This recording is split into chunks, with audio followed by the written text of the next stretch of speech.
Hey guys, so I've been talking to friends on and off about like dealing with anxiety for, God, I guess my whole later life period, from when I was like, I guess 18 till now, 27. And it's a lot of people that are dealing with anxiety or fear of some kind. And I wanted to make a video like this to give my uh, advice because I used to have a panic disorder myself, and it was just fucking horrible.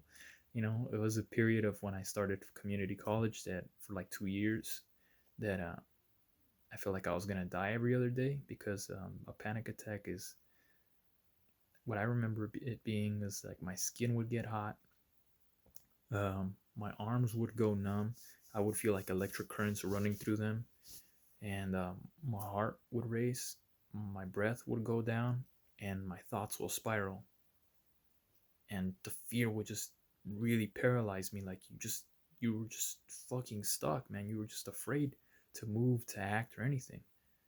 It was horrible. This shit happened like every other day. It would happen on the way to school. It would happen during class. It would happen in the store. It would happen anytime basically I wasn't in the house. And and it was a problem that I dealt with for, it was really bad for 2 years, but I continued to deal with the issues of that for like the next 4 years. So, my advice is there to deal with a problem of anxiety. It's largely to do with mindset, how you think, how you see the world, and how you're taking care of your physical body. Because at the time that I was going through these problems, I wasn't having the healthiest diet. I wasn't working out either. I was not taking care of my physical self, really. When you're young, I guess you don't really have to, but it starts to catch on sooner or later.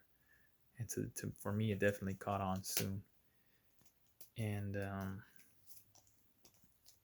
so again, after a lot of, and I didn't, and I went to a doctor at one point early on, and I remember it not being a very helpful visit. She didn't like tell me, oh, give me really any advice, really, not even medication or anything. I think maybe she brought it up, but I never wanted to take pills because, I mean, it's largely documented how dangerous they can be in the long term, especially.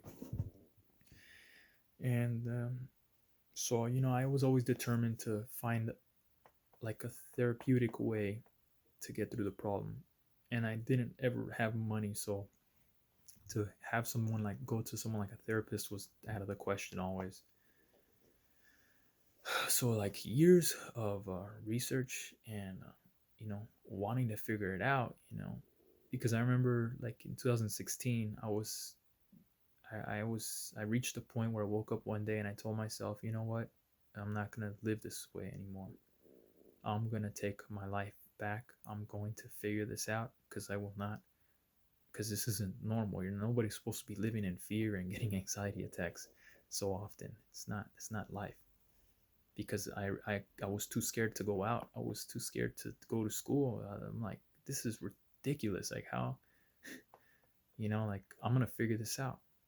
And like I said, I'm gonna take my life back, and I'm gonna figure this out, and I'm not gonna be in eternal turmoil. And again, at the time, there wasn't the kind of resources we have today, or I couldn't definitely find them.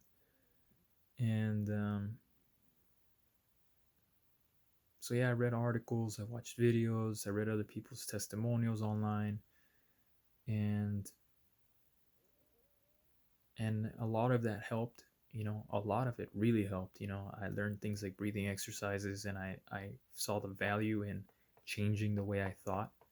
I went, I forced myself to get a mindset of, don't be afraid no matter what happens. Like I was still afraid, I still had fear, I still do. But the point was to not let it rule me, and to be brave, which are things I really never told myself before that.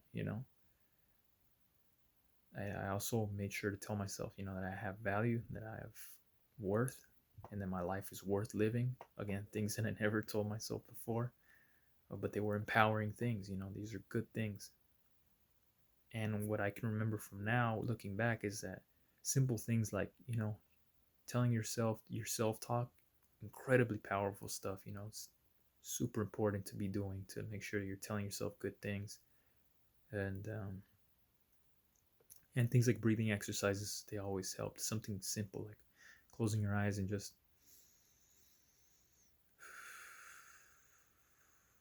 you know focusing on your in and your out breath for like a handful of minutes. It was always guaranteed to at least take you down from a 10 to like a 9, which isn't. It's because, again, it's any breathing exercise is not a magic bullet, especially when you start out. But the fact of the matter is that when you focus on your breathing, when you slow it down, when you just sit down and do it, um, it's good for your body. It's good for your blood flow. It helps you relax on a very physical level, and it just helps you relax totally. So even if it only helps you go down from a 10 to a 9, that's something. And that's something you always have, is your breath. Do we always do it? No. Do we always practice it? No. Did I? No. Did I suffer because I didn't practice it? Yes. But I never forgot it, and I would go back to it time and time again. Which brings me to 2018. I was at a really miserable point, because I had been doing my overnight job for a year, and I was struggling with sleeping during the day, and so I wasn't getting much sleep. My schedule was way different from most of my friends, so I wasn't able to hang out with them. I was largely working by myself. Um, I had been left by two girls, so I was really miserable. I was really, again, it was a miserable time. It was a hard job. I had to clean a veterinary clinic, so it's very physical. So it was, at 2018, I was very frustrated. I was very, very low point, because I was very miserable.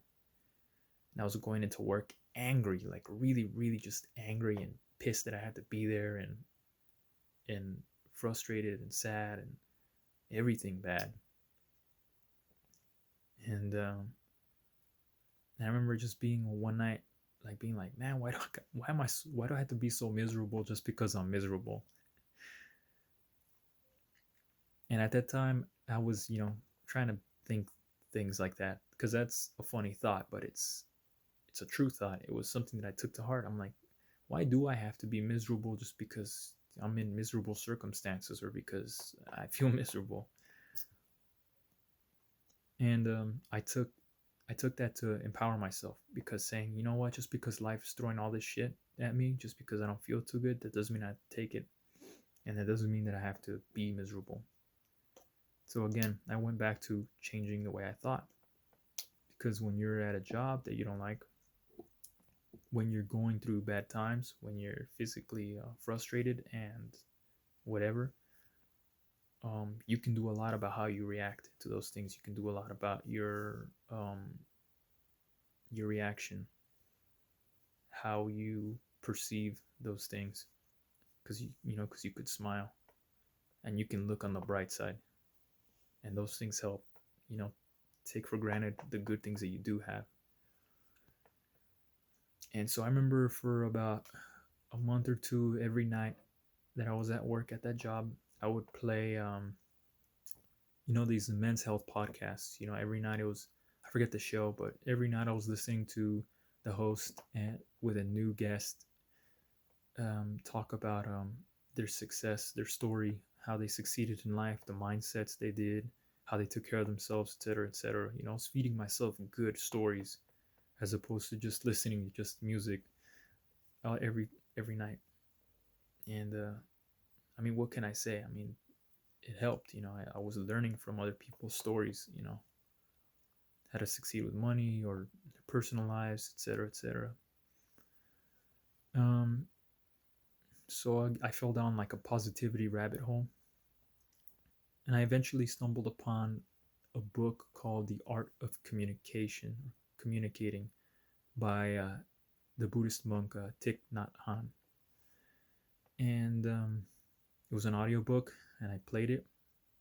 And it, the way I remember it now is that it was one of the most um, compassionate views on compassionate ideals on communicating. It was about how to communicate very mindfully and very kindly.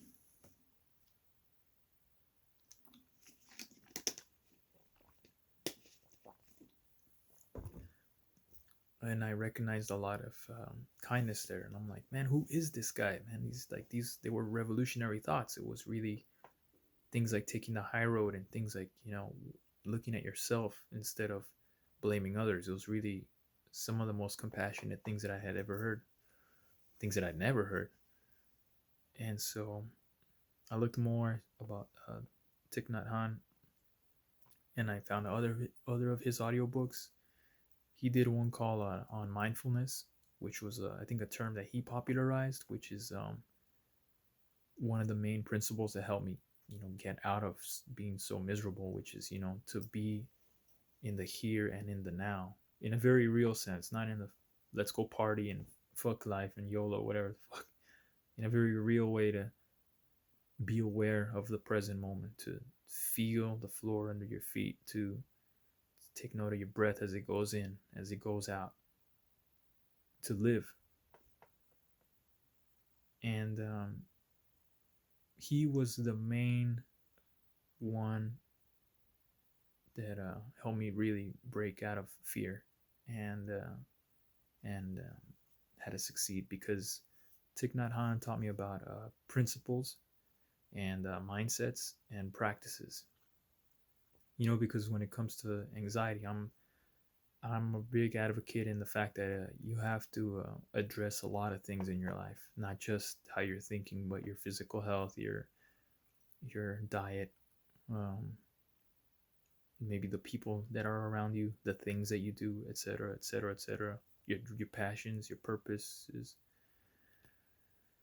Um, so so the advice that I would give to my friends or anybody that's dealing with anxiety, it's well, there's a lot. And I'll do a separate video. So this was more like my story of where I was and how I succeeded. Because today I can tell you that while I do get afraid still, and I do still get like the feelings of anxiety, um, I'm not afraid of them because I know how to deal with them. And I deal with them always 100% successfully. And my life isn't perfect, but I'm literally in the exact same place I was in 2018. Like my house, my job, everything, the schedule, pretty much the same. But I have changed in here. And as a result, my entire body. And I'm honestly a very happy person, very confident, and really always ready to take on the day. And that's one of the things that I'm most grateful for. And if I can help pass that on to my friends, or anybody, that's what I would want to do. All right, part one is over.